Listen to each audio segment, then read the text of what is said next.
Hello everyone. मैं मिथुन सिंह स्वागत करता हूं आप सभी का। आशा करता हूं आप सभी बहुत अच्छे होंगे। बात करेंगे नीलांबर पीतांबर बीएड सेमेस्टर थर्ड के प्रीवियस ईयर क्वेश्चन पेपर के बारे में। पेपर होगा आपका असेसमेंट फॉर लर्निंग का। पेपर का जो कोड है वो है 301। 2024 में आपका एग्जाम हुआ था, उसके पेपर को ध्यान में रखते हुए ये वीडियो में बना रहा हूँ। देखिए, क्वेश्चन पेपर आप देख लोगे तो आपको आइडिया लग जाएगा कि पढ़ना कैसे है। पिछले 5 साल के नीलांबर पीतांबर के जितने भी क्वेश्चन पेपर हैं आपको 49 रुपये में प्रोवाइड कर दिया जाएगा ताकि आपका एग्जाम बेहतर ढंग से जा सके। दूसरी बात, 199 रुपये में आपको सजेशन प्रोवाइड कर दिया जाएगा। इसमें जो है PYQ आपको फ्री ऑफ कॉस्ट अवेलेबल करा दिया जाएगा। अब 199 में जो सजेशन है, ये सजेशन में क्या क्या मिलेगा देखिए, जिसमें MCQ या फिल इन द ब्लैंक्स आता है वो आपको मिल जाएगा, शॉर्ट क्वेश्चन मिल जाएगा, लॉन्ग क्वेश्चन मिल जाएगा। तो यहाँ से आप जो है सारी तैयारी कर पाओगे। दूसरी बात, सजेशन हम लोग देखिए तैयार कैसे करते हैं। सजेशन तैयार करने के लिए हम लोग पिछले 10 साल के क्वेश्चन पेपर को ध्यान में रखते हैं। इसके अलावा जो लेटेस्ट एग्जाम पैटर्न है उसको ध्यान में रखते हुए हम लोग तैयार करते हैं कि अभी फिलहाल क्या पूछा जा रहा है, और नीलांबर पीतांबर का जो है सेमेस्टर का जो सिलेबस है वो क्या है, सेमेस्टर थर्ड का सिलेबस को हम लोग ध्यान में रखते हैं। और आखिर में मेरा खुद का एक्सपीरियंस, मैंने BEd MAd कर रखा है, नेट एजुकेशन की मैं तैयारी कर रहा हूँ, और पिछले 2-3 सालों से नीलांबर पीतांबर हो, कोल्हान हो, या फिर सिद्धू कानू मुर्मू हो, या फिर रांची यूनिवर्सिटी हो, वहाँ पे मैं सजेशन का काम कर रहा हूँ और काफ़ी अच्छी सफलता मुझे मिली है। और इस सफलता का फ़ायदा आप भी ले सकते हैं। यहाँ से मेरी email ID आप देख लें, yourmithunsingh@gmail.com पे आप मुझे मेल कर सकते हैं। इंस्टा पे अगर आप हो, डू फॉलो मी @imithunsingh। बाकी आप मुझे व्हाट्सअप कर सकते हैं 7979054474 पे। तो चलिए देखते हैं असेसमेंट फॉर लर्निंग में क्या सवाल पूछा गया था। ये रहा आपके सामने PDF।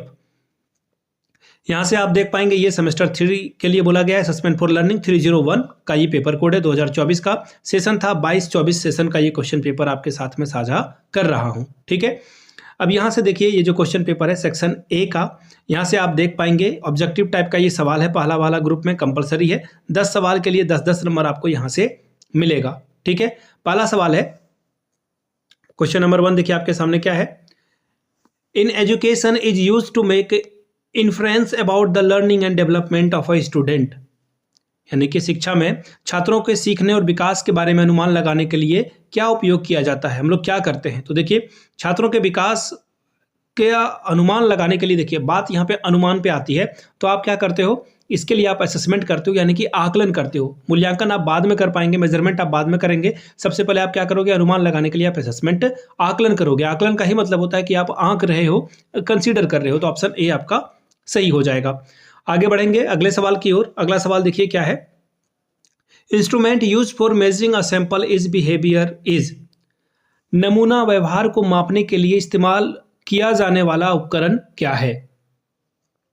बात किसकी की जा रही है, सैंपल की। देखिएगा ध्यान से, तो ये नापने के लिए जो उपकरण होते हैं उसे हम लोग क्या कहते हैं। देखिए, इसे जो है टेस्ट कहते हैं, या फिर मेजरमेंट कहते हैं, या फिर इसे जो है असेसमेंट कहते हैं, या फिर इवोल्यूशन कहते हैं। एक बार मैं फिर से जो है इंग्लिश में क्वेश्चन पढ़ देता हूँ, शायद इंग्लिश में मैंने नहीं पढ़ा था, पता नहीं क्या है। अगला, instrument use for measuring a sample a behaviour is, यानी कि वो वैसा यंत्र जो आपके बिहेवियर को नापे, उसे क्या कहेंगे, उसे हम लोग टेस्ट कहेंगे। टेस्ट जो है ये मेजर करने का, बिहेवियर का मेजर करने का ये तरीका होता है। यानी कि ऑप्शन A आपका यहाँ पर सही हो जाएगा। ठीक है, आगे बढ़ते हैं अगले सवाल की ओर। क्वेश्चन नंबर 3 देखिए क्या बोला गया है, evolution that monitors learning process is. सीखने की प्रगति पर नजर बनाए रखने वाला मूल्यांकन क्या है। देखिए ध्यान से सुनिएगा मेरी बात को। फॉर्मेटिव असेसमेंट में क्या होता है, आप बच्चे को पढ़ा रहे हो, साथ में फीडबैक भी ले रहे हो, और जहां पे दिक्कत हो रही है बच्चों को आप सिखा भी रहे हो। तो ये फॉर्मेटिव सबसे अच्छा तरीका होता है। ठीक है, क्लास टेस्ट लेना हो या फिर पूरे चैप्टर को पढ़ाने के बाद टेस्ट लेना हो, ये फॉर्मेटिव इवोल्यूशन अच्छा होता है। अब समेटिव इवोल्यूशन क्या होता है, देखिए समेटिव इवोल्यूशन या फिर समेटिव एनुअल एग्जाम जो होता है, साल में एक बार हुआ। इससे क्या होगा कि आपने पूरे किताब को पढ़ा या फिर आधी किताब को पढ़ा, उसके बाद एग्जाम लेना। इसमें सुधार की गुंजाइश आप एग्जाम के बाद ले सकते हो। बच्चे की प्रक्रिया में सुधार नहीं आएगा। एनुअल एग्जाम के बाद आप क्या पढ़ाओगे, वो तो अगले कक्षा में चला जाएगा। तो ये बेहतर नहीं होता है। तो फॉर्मेट इवोल्यूशन जो है इसका, इवोल्यूशन यानी कि रचनात्मक मूल्यांकन, इसका सबसे सही जवाब होगा। आगे बढ़ते हैं अगले सवाल की ओर। Question number D, dash assessment is a form of a questioning which has a single correct answer. यानी कि डैश मूल्यांकन प्रश्न पूछने का एक तरीका है जिसका एक ही सही उत्तर होता है। तो देखिए ये एमसीक्यू होगा, यानी कि मल्टीपल चॉइस क्वेश्चन, जिसमें कि आप एक ही वस्तुनिष्ठ में जो है ऑब्जेक्टिव के हिसाब से ये सारी चीज़ों को देख पाओगे। ऑब्जेक्टिव इसका जो है सही जवाब होगा। लिखित परीक्षा का आंसर अलग अलग हो सकता है, सब्जेक्टिव का भी आंसर अलग अलग हो सकता है, तो ऑप्शन ए आपका सही होगा। अगला सवाल है, dash can be either formal or informal, यानी कि औपचारिक और अनौपचारिक क्या हो सकता है। ठीक है, यानी कि आकलन, परीक्षा, विद्यालय या साक्षात्कार, औपचारिक या अनौपचारिक कौन हो सकता है। देखिए औपचारिक जहाँ पे आप स्कूल में जाकर या कहीं पे जाकर के चीज़ों को पढ़ते हैं, ठीक है, तो ये जो है आपको हर एक जगह पे मिल जाएगा। आकलन आप विद्यालय में करें, इंटरव्यू में करें। अनौपचारिक क्या होता है कि जहाँ पर आप जो है बातचीत में भी जो है उसके ज्ञान के नॉलेज को परख सकते हैं। तो ये क्या होगा, इंटरव्यू क्या हो गया, इंटरव्यू आपका जो है फॉर्मल हो गया। इंटरव्यू आप फॉर्मल ले रहे हो, स्कूल में पढ़ा रहे हो, फॉर्मल हो गया। तो असेसमेंट क्या होगा, ये फॉर्मल या इनफॉर्मल दोनों हो सकता है। तो ऑप्शन आपका ए सही हो जाएगा। आगे बढ़ेंगे अगले सवाल की ओर। अगला सवाल देखिए क्या है, which of the following is not a tool of evolution, observation, फिर है इंटरव्यू, राइटिंग स्किल या फिर रिपोर्ट कार्ड। देखिए निम्नलिखित में से कौन सा मूल्यांकन का उपकरण है, नहीं है। तो देखिए ऑब्जर्वेशन से आप मूल्यांकन कर सकते हैं, ये अच्छी बात है, अवलोकन कर सकते हैं। इंटरव्यू से भी आप जो है आकलन कर सकते हैं, रेटिंग स्किल से भी कर सकते हैं। लेकिन रिपोर्ट कार्ड में तो आपने इवोल्यूशन ऑलरेडी कर रखा है, बच्चे के बारे में आपने बता रखा है। तो ऑप्शन 4 आपका सही जवाब होगा।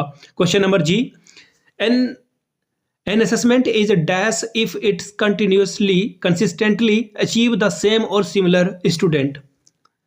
मूल्यांकन वह है डैश यदि वह लगातार समान छात्रों को प्राप्त करता है, बार बार जो है वो कर रहा है, तो ये रिलायबल होगा। रिलायबल होगा यानी कि भरोसेमंद होगा। बार बार एक ही चीज़ को आप ला रहे हो, दैट मीन्स आपके अंदर जो है उतार चढ़ाव नहीं है। तो ये क्या है, रिलायबल है। कंसिस्टेंट रिजल्ट मिल रहा है तो ये रिलायबल है। Question number H, asking student to define a term in their own word is a measure of. छात्रों से किसी शब्द को अपने भाषा में परिभाषित करने के लिए कहना क्या है। आपने बच्चे को कहा कि बल से आप क्या समझते हो, तो बच्चा जो है अपने खुद से समझ से जो है इसका आंसर कर पा रहा है। तो वो क्या कर रहा है, वो एप्लीकेशन लगा रहा है। वो क्या कर रहा है, आवेदन लगा रहा है। एप्लीकेशन आवेदन कर दिया गया इसे, ये गलत होगा। एक्चुअली ये इसका जो ट्रांसलेशन है वो गलत है। ठीक है, बच्चा क्या कर पा रहा है, चीज़ों को समझ पा रहा है, उसके बाद जो है आंसर कर रहा है। चलिए आगे बढ़ेंगे अगले सवाल की ओर। Question number I, what are the 2 highest of Bloom's level of cognitive learning.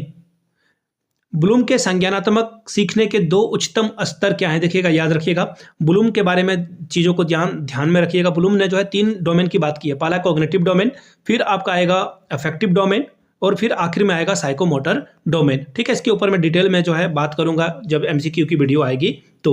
ठीक है, तो यहाँ पे देखिए एवोल्यूशन और जो क्रिएटिंग है ये सबसे हाईएस्ट लेवल है। फिर से बता देता हूँ, एवोल्यूशन और क्रिएटिंग, तो ये ऑप्शन तो आपका कट गया, यहाँ पे है नहीं। फिर यहाँ पे देखो संश्लेषण और मूल्यांकन आपको देखने को मिलेगा। ठीक है, फिर क्या दिखेगा आपको, संश्लेषण और मूल्यांकन भी आपको देखने को मिलेगा। कॉम्प्रिहेंशन एंड एनालिसिस भी दिखेगा, सिंथेसिस भी दिखेगा, संश्लेषण और समझ भी दिखेगा। तो ये अगर आप सारे ऑप्शंस को अगर आप ध्यान में देखेंगे तो ब्लूम्स ने जो है क्या बात की है, सबसे पहले सबसे ऊपर में आपको क्या देखने को मिलेगा, क्रिएटिंग, यानी कि किसी चीज़ को आप नया प्रोड्यूस कर रहे हो, ओरिजिनल वर्क है आपका। इवोल्यूशन यानी कि आप जो है एक डिसीजन ले पा रहे हो। ठीक है, इसके ठीक नीचे कौन आएगा, एनालाइज करना है किसी चीज़ को। फिर इसके नीचे क्या आएगा, अप्लाई करना आएगा। फिर अंडरस्टैंड आएगा, और आप फिर आर से रिमेंबर कर पाओगे। तो सबसे नीचे पर कौन है, रिमेंबरिंग करना। यहाँ पे सबसे हाईएस्ट पूछा गया है, तो हाईएस्ट तो एक पहला हो जाएगा क्रिएटिंग, या फिर इवोल्यूशन, या फिर एनालाइज करना। अब यहाँ पे अगर आप ऑप्शन को देखोगे तो यहाँ पे आपको जो ऑप्शन है वो दिखेगा एप्लीकेशन का, यानी कि अप्लाई करने का। ठीक है, तो ये तीसरे नंबर पे आता है।